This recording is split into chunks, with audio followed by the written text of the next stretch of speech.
ওর শাস্তি হবে 5 ওয়াক্ত নামাজ জামাতের সাথে পড়তে হবে, ফজর সহ।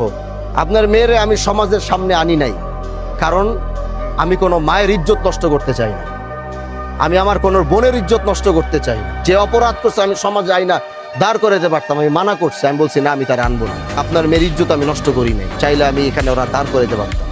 মানুষ দেখছেন এখানে ক্যামেরা চলতেছে দুনিয়ার, আমি আমার এই বোনের ইজ্জত আমি এভাবে নষ্ট করব?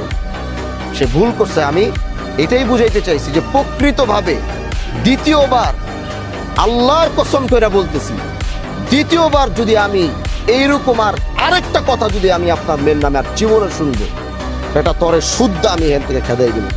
অন্যায় ভাবে আমি আমার ক্ষমতা আছে বলে আমি এখন সব করে ফেলবো, সেটা আমি প্রকৃতভাবে ওর এমন একজন সন্তান দেখতে চাই আগামীতে। আজকে যারা ওর নামে এই বিচার দিছে এবং ও এটা উপলব্ধি করার পরে আমি ওর এরকম সন্তান দেখতে চাই, আগামী 3 মাস পরে এলাকার মানুষ গিয়ে বলবে যে ভাই আজকে দেখিও ভালো হয়ে গেছে, 5 ওয়াক্ত নামাজ জামাতের সাথে পড়তেছে, মানুষের সাথে ভালো ব্যবহার করতেছে, ও পুরো চরিত্র সবকিছু পরিবর্তন হয়েছে। আমি এরকম ওরে দেখতে, মানুষ চাইলে সবকিছু সম্ভব।